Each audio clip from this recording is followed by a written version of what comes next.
Welcome to the Generous Business Owner Podcast, where business owners gain inspiration and encouragement to live a legacy, not just leave one.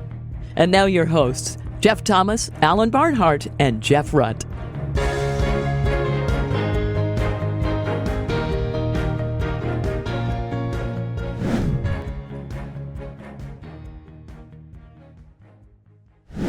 Welcome, everybody, to this week's Generous Business Owner Podcast. My name is Jeff Thomas, and we've got Jeff Rutt with us today. Say hello to the people, Jeff. Hello to the people.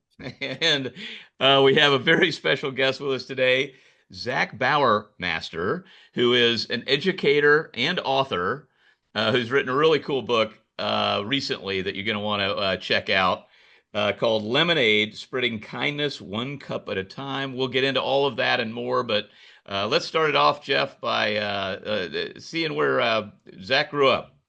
Yeah. Zac, give us some of the context of the early years in the Bauermaster home as you were growing up, spiritual formation. Just talk about the early years. Yeah, I love it. Thanks for having me on, Jeff and Jeff. As you said, my name is Zac Bauermaster. I'm from Lancaster County, Pennsylvania. I'm in the southern part of the county, so we do border Maryland. Just a beautiful area to see God's creation. But I was raised, and this is how I describe it. I say there hasn't been a day I haven't known Jesus. And I was just raised in such a wonderful home where my parents pointed me to Jesus every step of the way. I'm a middle child, and I have an older sister and a younger sister. So, that always keeps me humble, just the middle child in between two sisters. But phenomenal family, phenomenal upbringing in Lancaster County. And as we'll probably talk throughout, as I said, they pointed me to Jesus every step of the way, but sometimes it's not till we get a little bit older where we navigate some different things outside of the home where God really softens and shapes our heart to be more like Jesus. So when I got just a little bit older, I'll just touch base briefly on it. When I got a little bit older and I was out of the home and I was married with two kids, I went through a significant season of anxiety and depression.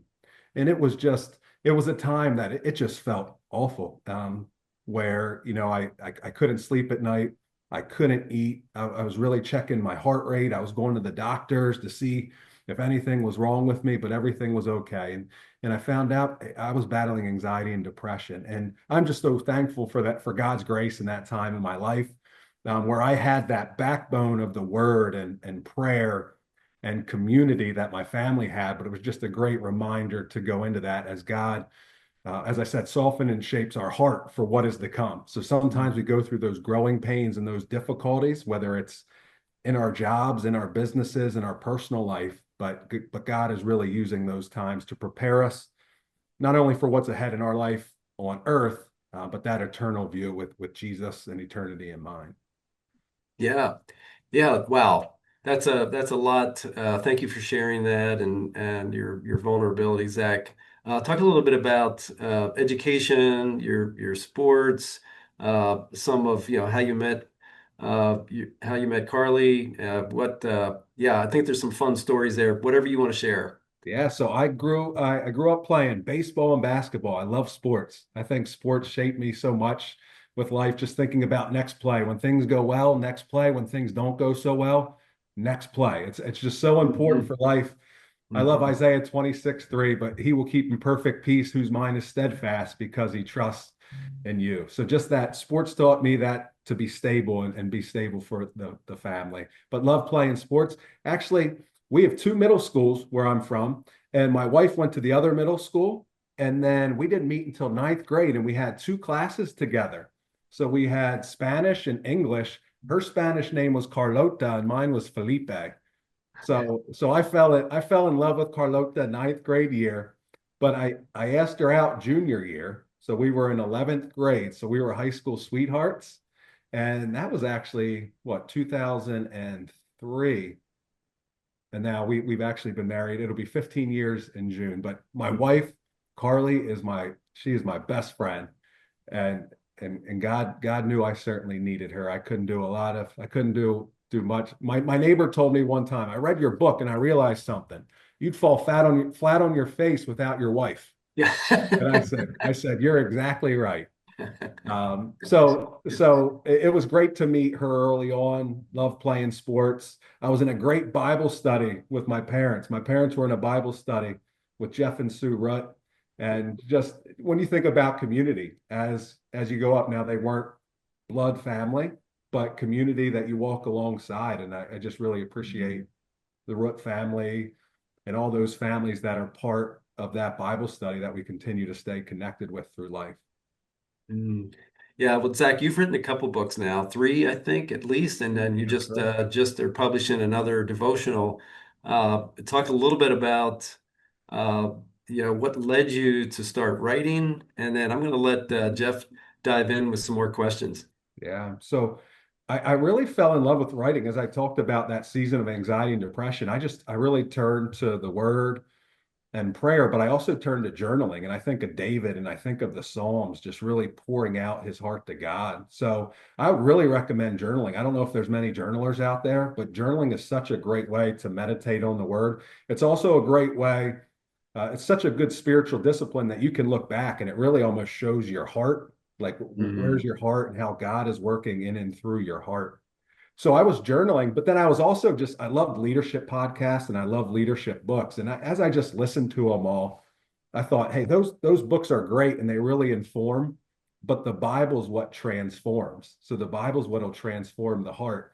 And that's where I got really passionate about writing, thinking about some of these everyday stories and then thinking about the Bible and how they're all just related and that they tie in. So that's how I started writing. And I actually, when I started writing my first book, Leading with the Humble Heart, the 40-day devotional, I didn't have a publisher or anything. I just started writing. And Mhm. in a way, that was freeing. That was the most freeing book to write because I didn't have a publisher. I didn't feel any pressure. And I just wrote. So that's how I really got into writing that, like I said, that difficult season in my life. And I Mhm. really think it was a time where I wasn't storing. So at the time, I was married with two daughters, but I wasn't storing my time and talents as God had planned for my life. So that season of anxiety and depression really started to open up my heart to connecting with people and community, sharing my story. Because I think when we share our stories, it connects with other people. So through my writing and then through my public speaking, it's just the way I love to be able to connect with others. Mhm. What do you think the you know, since you're a faithful person, and I think we all believe that God doesn't allow us to go through things, that He can't redeem. How do you think? I mean, I know it's in the writing, but what is one of the primary messages you'd like people? I'm sure there's somebody running on the treadmill right now who might be in that place that you found yourself. What is your primary message to somebody going through that right now? Like as you're talking, a couple words came to mind. Like you're never too far gone. Sometimes you feel really distant and you feel like you're too far gone. So you can distance yourself from God and that relationship. And I think, as I said, through God's grace, because when people go through anxiety and depression, sometimes they'll turn to things like alcohol Yeah, or drugs or social media. Just you numb the pain. yeah, So through God's grace, like here's how I describe it then. You're never too far gone. So being in the word, and I was in the word, meditating on the word in prayer, but also sometimes that Jesus and me mentality wasn't enough. So even though I was doing it, I was doing those things, I was still really struggling. And as my story continues a little bit, I was leading a meeting as a seventh grade teacher, and a panic attack hit, and I got nauseous in the stomach. And I'm 6'3", 225 pounds, and I passed out. And it was a time in my life where I never felt more vulnerable and weak. But as I've come to see that, it's a time that I've never been stronger. And I think sometimes we fear that those times of vulnerability, but people admire strengths, but they really connect with weaknesses and vulnerabilities as we start to open up. And I was like, whoa, I need people to come alongside me in this journey. So that's important. That idea, you're never too far gone. As someone asked me, don't fight your battles alone. Who's coming with you? Mhm. yeah. And it sounds like you needed community. So Mhm. so how did you dig yourself out of that hole, if you don't mind sharing a little bit? Yeah, no, so that's even So I started to just slowly talk to my wife a lot about it because I didn't know what was going on. I felt it wasn't like I'm anxious, I'm worried about tomorrow. I was like, man, something's wrong. Like Yeah. something is way off. I have never felt like this in my life. And I started to talk to her a little bit about it. And actually, there's a man by the name of Rob McCullough who got up at church and shared his testimony. He's older than me. I had known him for years. But as he shared his testimony, I sat in the pew and I literally wept because everything he was saying about a time when he was 30 years old was what I was going through. And immediately, just when I heard someone else share their story, I felt relief. I was like, oh my goodness, I'm not alone. So I got his number and I met with him and we started. So I started to talk to a couple more people. It was about a month later when this incident of passing out occurred. Yeah. And so it's something, so even I use the analogy because it really did happen. As I woke up from passing out, I was surrounded by a circle of people. And just that imagery of, and they were saying this, I don't know if you ever passed out, it's not a good feeling, but they said they were going, Zac, Zac, Zac. And I started to come to, and as I opened my eyes, I was surrounded by people. And I remember going home that day and journaling, like, God, I don't know what's going on, like, what's going to happen next. And but the next morning I went and I talked to my principal. I said, hey, I'm struggling. And he said, Zac, out of all the people in this school, you would be the last person I would expect to Right. be struggling. Because I could put Right. up a good front with a smile. I was coaching sports, a beautiful wife, two young kids. But I don't know if you remember those old Zoloft commercials where the people are sad, but they hold up a paper plate with a smiley face on the front. Yeah. It's sort of what I was doing. And then so you just slowly start. And as I said, that Rob McCullough, he used the example of Jesus at Gethsemane the night before his crucifixion. He was feeling sorrowful to the point of death. He brought people along with him. And that's what he encouraged me. Don't fight your battles alone. So just Mm. even talking to people about it. And he did tell me, keep your inner circle small. So it doesn't mean everyone has to share their story in a book, but I often share my stories in a book. So he really just encouraged me to, who's coming with you? Who's coming with you in your battle? I mean, yeah, I mean, I really do appreciate, as Jeff said, you're sharing that because I think that especially for our younger people, it's really an epidemic out there. I mean, you're in education, you know this better than we do, what's happening. But I think this normalization of of depression and anxiety as an illness, Mhm. I'm glad that we're highlighting that because I guarantee you somebody listening to this is going through that and feels isolated, and you got to get some help. You Yeah, got to yeah, get some yeah, help. gotta get community. And I found even as I worked through it, it's taken years to work through it, but you start to identify it as my anxiety, my depression, and that's not accurate either. Where you almost identify yourself as having anxiety. So again, I'm going to share God's grace. Are there times I still struggle? Yes, but it's not at all like that. And if I start to feel those anxiousness or feeling low, I know some of those people to go to, like right away. Hey, I'm struggling a little bit, Yeah. right? And just reaching out to them early and knowing that they're walking alongside you. I think we all know, I'm thinking of a old friend of mine who struggled quietly and it did Mhm. not end well. Let's just, Yeah, you probably know what I mean. And of course all of us were just uh so hurt that he didn't reach out, that we didn't know and we yeah, felt guilty. And so anyway, I think people are more willing to help yeah. than you might And say. So not only are they willing to help, more people are going through the same thing as you yes. than you realize. And more people understand. You can And they find people. understand. They're like, hey, Yeah. I've either been there, I'm going through it. When I speak to different places around the country, one of my favorite things is when I see someone lingering at the end and I know they're waiting to talk to me. Right. And they're like, hey, I'm struggling. I'm Right. struggling. Or they say, I've been there.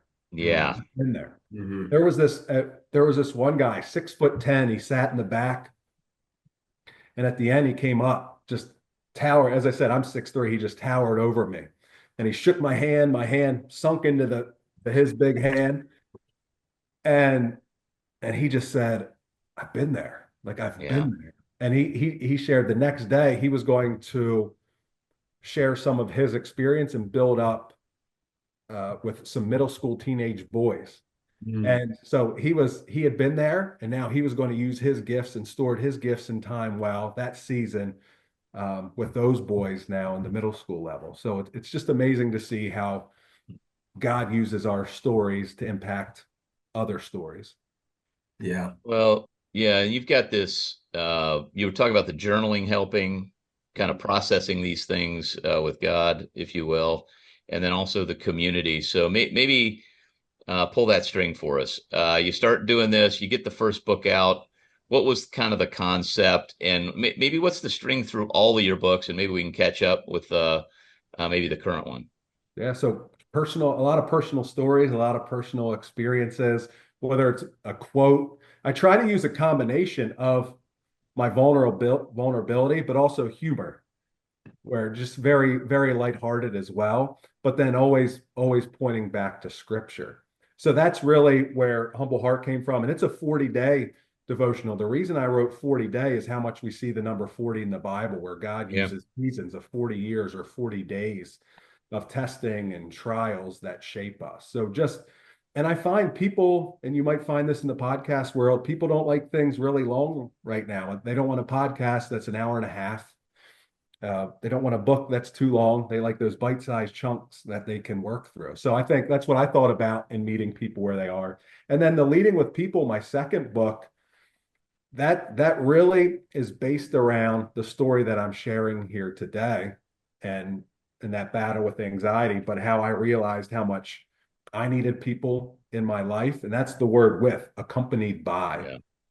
Mm. And people's actually an acronym, and that's where it goes back to taking that vertical relationship with the Heavenly Father and spreading it horizontally. So the first P is prioritizing people, and Jesus prioritized people every step of the way. So no matter what we're in, when I think about this in our home, our businesses, our schools, we can apply this. Prioritizing people, always putting people first. The E is empathizing with people. So walking alongside them. That doesn't mean we're going to agree with everyone, but everyone has different perspectives. Everyone has different experiences, and their experience shape their attitudes and beliefs. So being able to walk alongside them. And the O is observe the needs and then respond with compassion. And that's where it's that empathy in action. We don't just want to feel the feelings of someone else. How can we walk alongside them? And sometimes it's something I talk about leadership. It doesn't have to be a grand gesture. It's those small moments throughout the day. When I'm walking down the hall, and you can think of your businesses, or as I walk down the hall, sometimes I just need to slow down and I need to go into that teacher's classroom and just say, "Hey, how are you doing?" And sometimes it can be the perfect time. And then the second P is pray for and with people. So not just praying for people, saying, "I'm going to pray for you," but let's stop what we're doing and let's pray with people.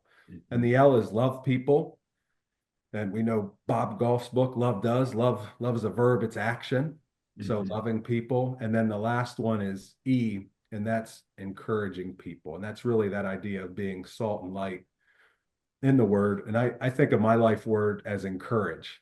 So just how can we constantly encourage people to that where we're leveraging our gifts, talents, and abilities, but we can bring those out in other people, because that's something that's something that's important to me as an educator. Like all these kids that come in, they're one day going to be business owners. They're one day going to be doctors. They're one day going to be a dad or a mom. But how can we start to leverage their gifts and abilities and give them the confidence to go out? So I think it's important that as there's a lot to be done, there's a lot of to-do lists, but we need to prioritize people every step of the way. So that's just those are some of the passions of mine: people, loving God, and really loving people. Well, the O, observe and respond, made me think about the video you shared, and we'll put it in the show notes. But talk about that video and how that maybe plays into the O that Yeah, went so viral. I'm on Instagram and really didn't do much on Instagram, but then I started to share I saw some moments occurring throughout the school that happen every day, and whether it's a high five or fist bump, hip bumps, and I put together a little video of just some of those interactions in the hallway, because I'm a firm believer, and again, it's not just education. People need to feel connected. They need to feel like they belong. They need to feel like someone's got their back, someone's in their corner. And I posted this video on Instagram, and it is now up to as we speak today, it's up to 274 million views. And it's just gotten an unbelievable response from across the world. It's like people reach out and they're like, "What's it like to go viral?" It's neat and it's really heavy at the same time. But I think people just saw it as, and I'm learning about education in different parts of the world Mm. where schools don't look like that. And and we say it every morning on announcements, we're glad you're here.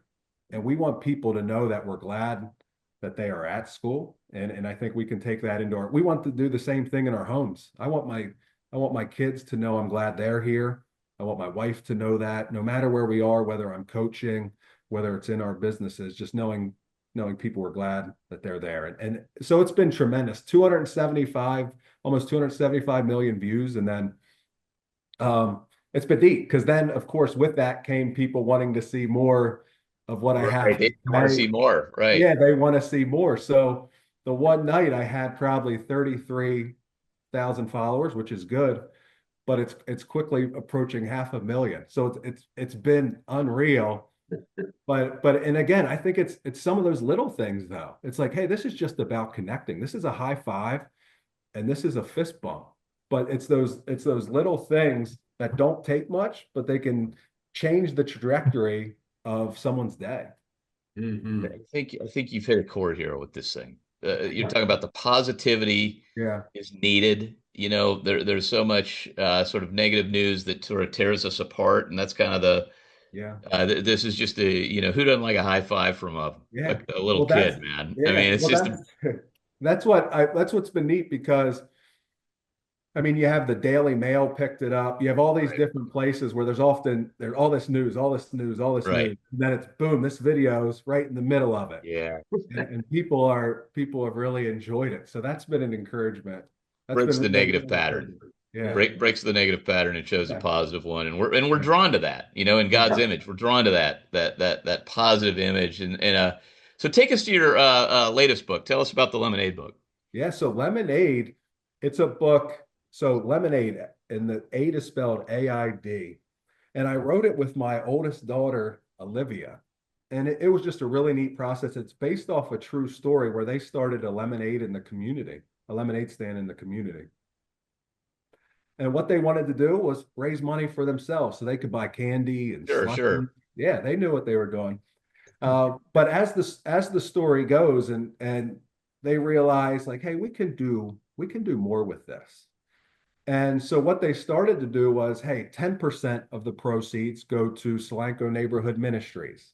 So Okay. they said, so part of the funds, but as it developed, and they would have 100% of the proceeds go to Solanco Neighborhood Ministries. And then they did another one for Solid Rock Youth Ministries. And it was just so encouraging to see. So they would go to the store, they would buy all the products, and they would have to pay back for the products too. That was part of the money that came out. And then they would work and they would prepare the lemonade. They would figure out what ice they needed, and we would keep journals of everything they were buying. But they did also, like, they would go and they would plan on the porch. They would get their ideas. They created their own logo. And it was so awesome to see when they donated 100% of proceeds, all the people that came. And so people are coming up to the lemonade stand giving a $20 bill, a $50 Wow. bill, a $100 bill. So what a lesson for these kids as we're able to reflect on it, even still as they're getting older. Like, hey, why are people giving that so much? It's that generosity because they knew it was going to something outside of themselves. It wasn't for their slushies and for their candy, but it was for people in need within the community. And then when they posted it in the local newspaper, the kids wrote a cute letter to the editor. It said, "Dear people of Quarryville, we hope you enjoyed our lemonade as much as we enjoyed serving you." And somebody in the community, so they raised, I forget what it was, $528.70 at a lemonade stand. And then somebody in the community matched their donation. So they just got a random check from the community. And it's also, you talk about positivity spreading, generosity spreading. And it was just so encouraging. And we're like, hey, how can we put this into a book where we can share it with other people? So now my daughter and I will have assemblies with schools. We'll do some Zoom assemblies. And then just knowing people get the book, and there in the back of the book, we have some real pictures. And Yeah. it's just so cool to see what these 5 kids, so my three, and then the two neighbor boys, the Lefevers, it was really neat to see what they work through, seeing something outside of themselves, and then just seeing the community come together. And you've done a little bit of it, but okay, so maybe when you're on stage talking about this, and does your daughter come along sometimes? She does. She does Yeah, also. yeah. We've That's been, cool. yeah, we've been on the radio together. We were on a TV show to a news station together. She does really well at it, and I think it's going to. She wants to be a teacher. She wants to be a fourth grade teacher because of her fourth grade teacher. But I think it's going to. I think it's going to continue to help her so much as she's getting Yeah. older. Some of these experiences, and she's taught. You want to know something she's taught me? I remember going to, we were on, it was ABC Good Morning, locally out of Harrisburg Yeah. in Pennsylvania. And I remember when we went live, I had my speaker voice on. I was a little Yeah, tense. yeah, yeah. And I just looked at her and she just answered the questions calm as can be. She was just herself. And I walked away as a learning experience for me. Just be yourself, because I watched her do it. It was phenomenal. So Yep. just really neat experiences together where I can be learning from her. She was a natural. I saw that episode, and she took over the interview. I think the host was like, Olivia, how about if you and I just talk? Yeah, get this And guy out of she here. she did a Yeah, great job, and that's yeah, yeah, tribute to you, to her father. But yeah, Zach, really cool to hear you were talking of being vulnerable. I think as we've interviewed a lot of folks on this podcast, there has been the listenership. If there was a little chart like you see, and when the listenership goes up, it goes up when folks are talking about some of the trials and tribulations and hardships and challenges that they've been through, and how God's carried them through that, and how other people have come around them. And I think you're carrying out that theme. And I just love the fact that you are transitioning that well. You're handing that baton off well to that next generation, and drawing them in so many ways. And isn't it so healthy for us, whether we're 18 or 88, to be thinking outside of ourselves yeah, and being generous in our words, our thoughts, our influence, besides our resources. yeah. It's everything. It truly is, and everything overflows from our heart. My mom used to say, garbage in, garbage out. Hmm. So what are we filling with ourselves with? That's going to come out, just like you're saying, and how we're being generous with all of those things. Our thoughts become our words become our actions, and it really does have a domino effect. Yeah. Well, before Jeff starts bringing us home here, talk about your next. You have a devotional coming out Yeah, very soon. Talk yeah. about that. It's coming out this summer, and it's called Day by Day, and it's another devotional, similar format to Humble Heart, 180 days of hope and encouragement. So about a half a year. One of the reasons 180, it's for anyone. It's not even just for leadership. It's for life. A school year is 180 days, so that's something for educators to keep in mind. But it's far from just for educators, and it's really about, and that's part of why I love journaling. Just that every day, those thoughts, those feelings. We get a lot of feelings, but it's always important to point them back to the truth, so into the word. So just I talk about, and it's to encourage readers to get into those daily habits early in the morning, like Jesus would get up early and he would pray. He would spend time with his heavenly Father. And whether you're a business owner and you're busy, a lot of people want your attention. Just seeing how Jesus would step away and withdraw from crowds, and replenish himself, and then step back in the withdrawal and re-enter. So really build around those principles, but a lot of personal stories. I try to use humor in it. I use serious stories, a lot of quotes, a lot of different experiences Yeah. that I hope are relatable to people, that they can open this every day. And it's almost maybe like I'm walking alongside them as they hear the stories, as they hear the truth. And Yeah. you'll hear. Well, not to do give too much of a spoiler, but there's a couple. I think there might be a couple in there from international stories, There are. connections from, and then maybe from. I don't know if you got any stories in there from a prison Yeah, or yeah, not, but yeah. Yeah, so it's neat. And I think I've realized when you step outside of the familiar, that's when, like as a writer, you see a lot of different things. And I know as I talk about the season of anxiety and depression, it brought me outside my comfort zone. So recently, I was with Jeff Root. We were in the Dominican Republic with Hope International, and I met so many wonderful people and heard so many wonderful stories. So then I share some of those stories in there. And one example is this Miguel, who a carpenter, um, builds kitchens. Mm. And but what stood out to me about Miguel was his faithfulness to his work. And the best compliment he could get, like he didn't have social media to spread his work. It was word of mouth saying, "Hey, Miguel does good work. Go to Miguel." And I just think about how we can take that, just word of mouth in what we're doing. Hey, Jeff Rutt does good work. Jeff Thomas does good work, and how we can have that word of mouth. And then I was just out at San Quentin Prison, well, they call it Rehabilitation Center now, and it was just a neat experience. It was with Bob Goff. Quick Bob Goff story. So you're not allowed to take anything into the prison. As we're going around the prison, I see he has a black Sharpie, and he's writing all over his hand and his arm. And so but the whole time he took me under his wing, just talking about writing. He'd be like, right there. So he's helping to guide me for my next book right now, a trade book similar to Love Does, but based on encouragement, Interesting. where a lot of different stories. But he was writing on his hand, writing down the stories. I did ask him to borrow it, and I wrote something down, and he told me to keep it. So I have Bob Goff Sharpie. But just that was just, you hear so many stories, and you can just, some of those prisoners committed horrific crimes that I know are deeply impacting people on this side of eternity.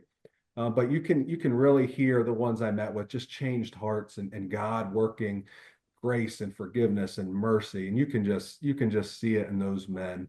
So what a tremendous experience. I didn't know this was going to happen, but I got there and I said, you're going to lead a small group. So I led a small group. So Bob talked to the whole group, and then we went and we led different small groups. And those guys go deep right away. I Yeah. loved it. I loved it. And that's why hopefully, I like to go deep as well. And they just went deep. You can tell they're not distracted by phones or the world right now. Many of them are just reading the Bible.